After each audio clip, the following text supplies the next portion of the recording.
Como disse o escritor Charles Colton, há enganos tão bem elaborados que seria quase estupidez não ser enganado por eles. Pensa comigo, à medida em que você se torna mais inteligente, maiores também se tornam os seus enganos.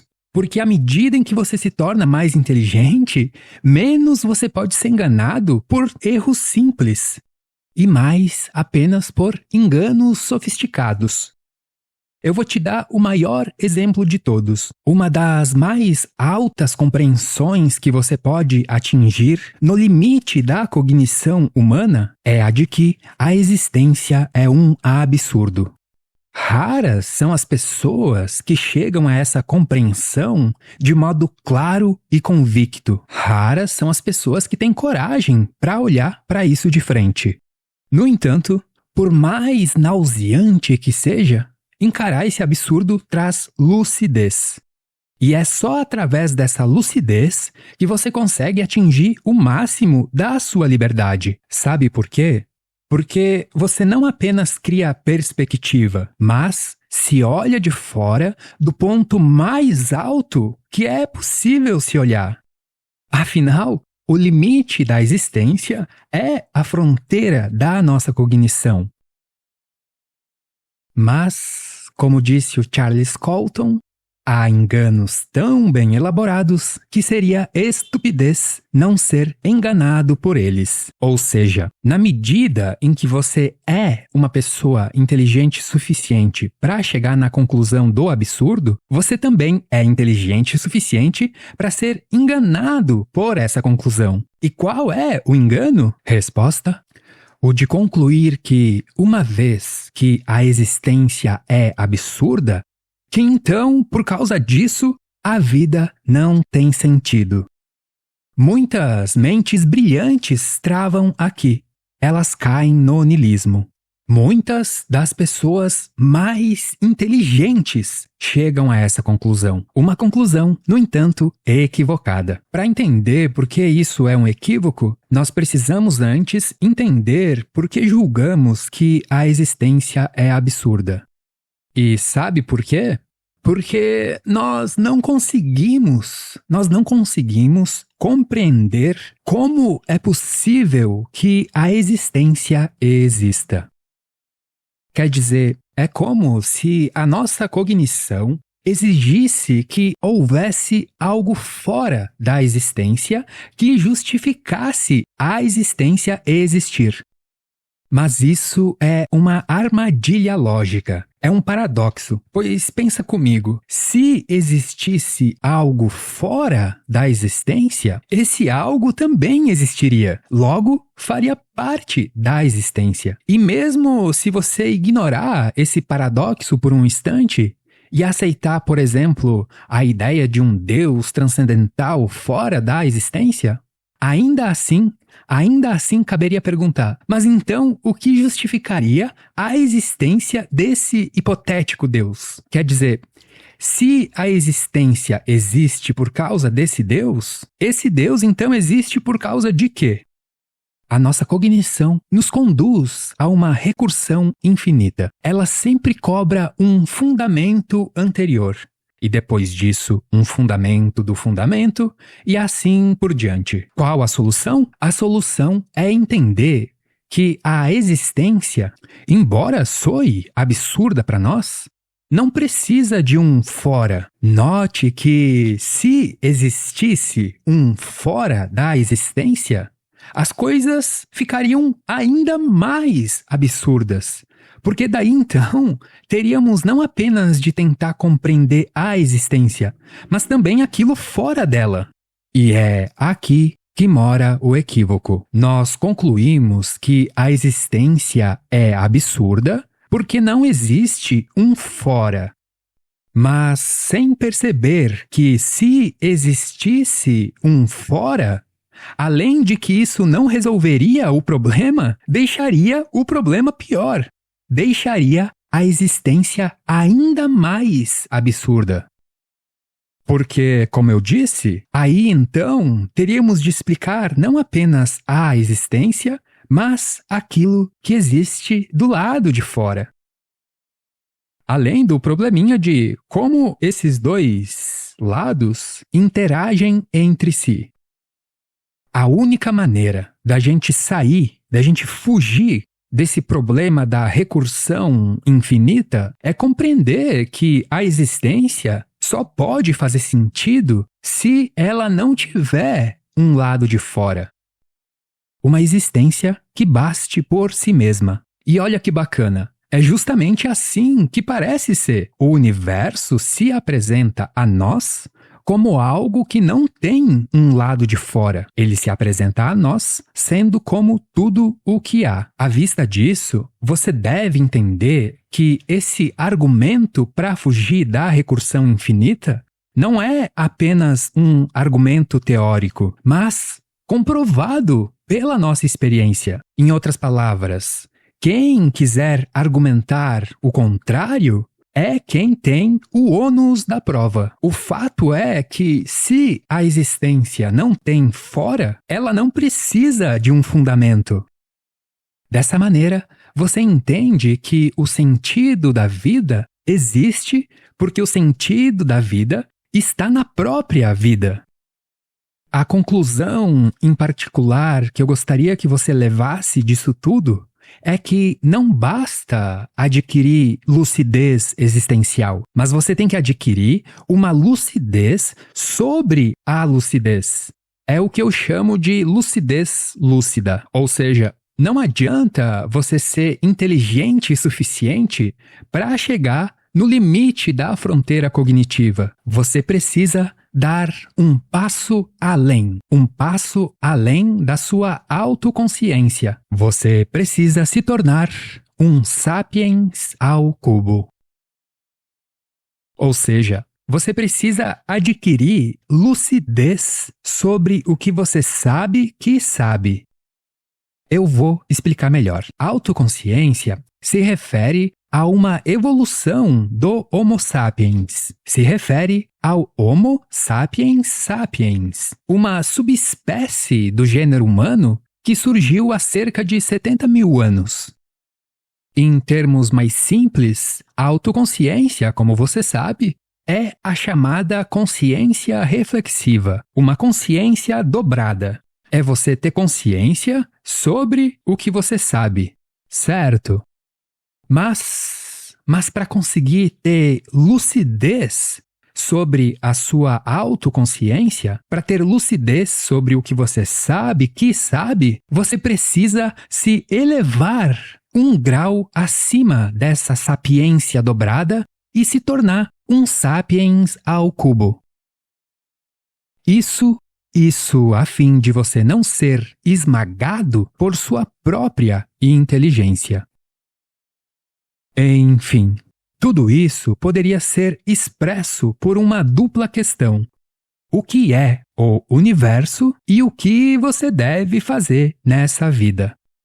É sobre isso que eu venho trabalhando nos últimos anos, desde antes do canal existir.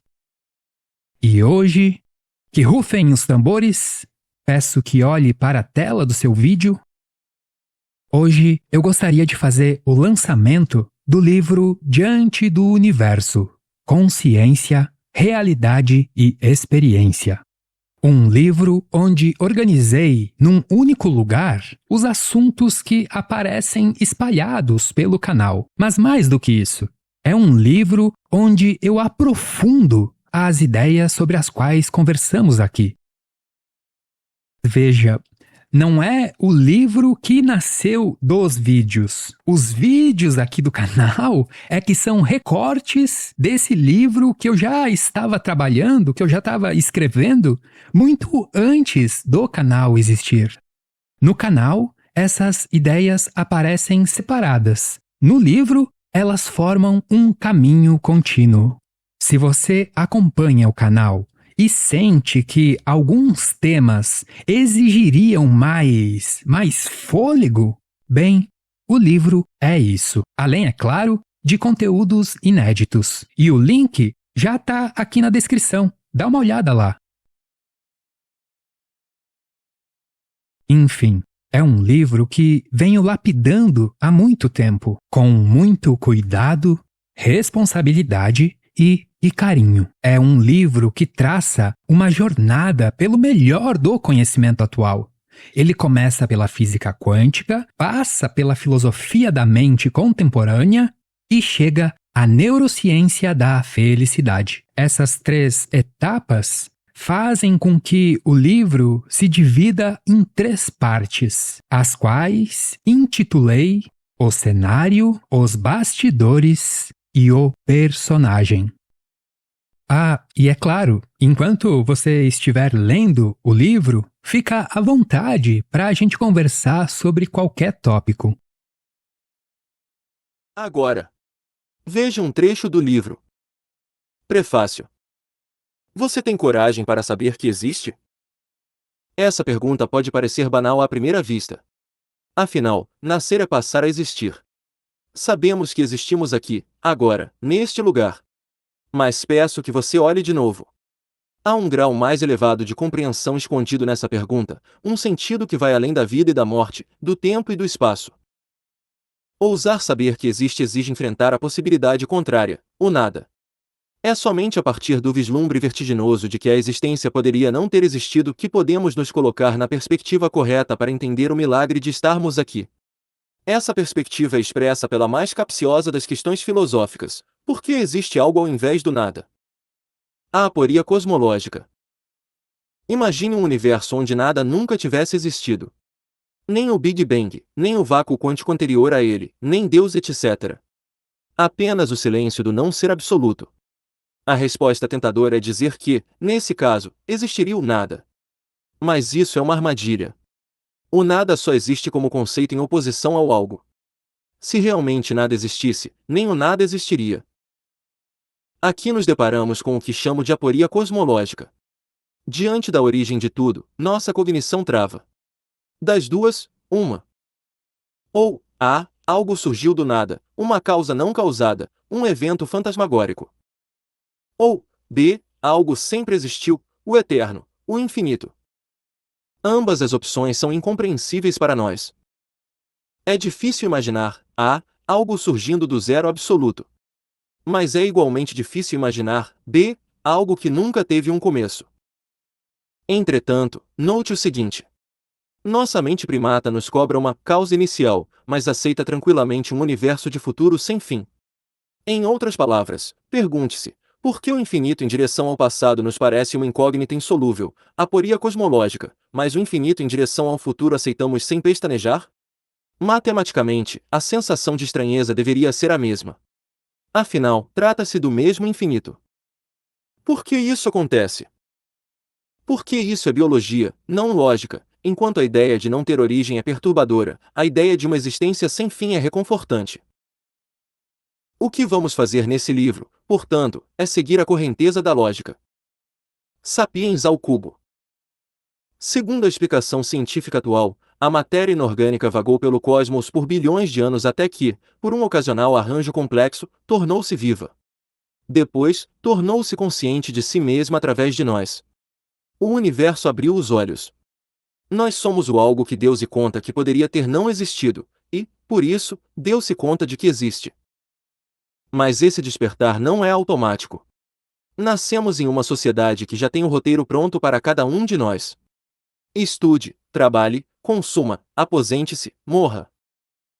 Além disso, a vida moderna é projetada para nos manter ocupados com prazeres e entretenimentos. Podemos viver a vida inteira buscando dopamina e conforto, como um animal de estimação bem tratado. Isso pode ser alegre, sim. Qualquer cachorro é mais alegre que um filósofo existencialista. Mas abrir mão da reflexão metafísica é renunciar à própria humanidade. É recusar o convite evolutivo para ser o que chamo de Homo sapiens ao cubo. Há cerca de 300 mil anos, surge o Homo sapiens, ele sabe, inteligência consciente.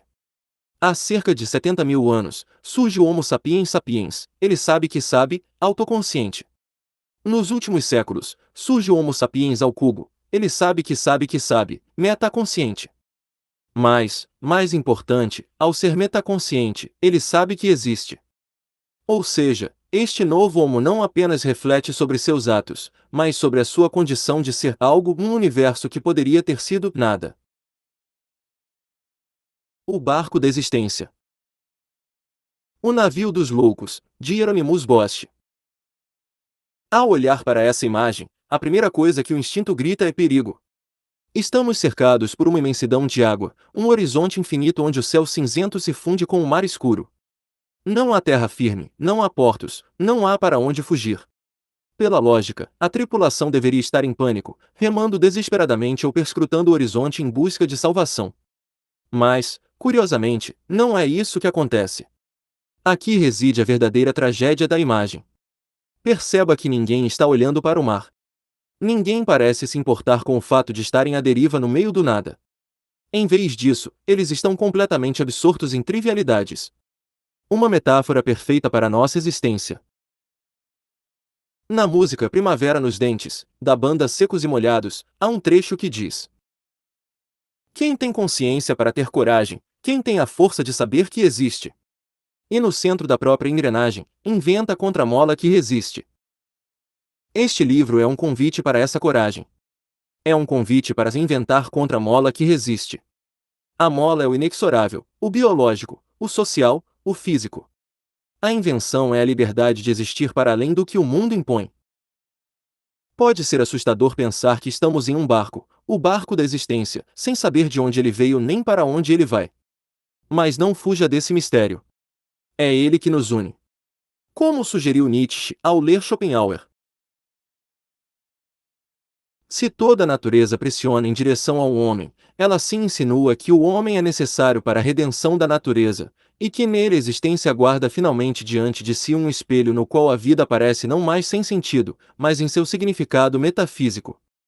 A natureza precisa de conhecimento e tem pavor do conhecimento de que precisa, ou seja, embora a natureza, em nós, receie o conhecimento de que precisa, ela precisa de nós para encontrar seu conhecimento. Através de nós, um universo outrora cego pode agora finalmente olhar-se no espelho. Bem-vindo ao espelho. No próximo episódio, eu vou falar sobre duas coisas muito interessantes que estão interconectadas entre si, mas que pouco se fala por aí. Como recuperar uma neuroplasticidade parecida à de uma criança em fase de aprendizado e como, fique de mente aberta agora, e como, apesar de estar errada certamente aquela ideia de que pensamentos quânticos criam a realidade, existe algo nessa intuição que pode ser usado para gerar neuroplasticidade cerebral. Esse episódio será baseado num estudo neurocientífico que acabou de sair do forno, final do ano passado, e que foi publicado em uma revista séria e renomada no meio científico. Até a próxima e boa leitura!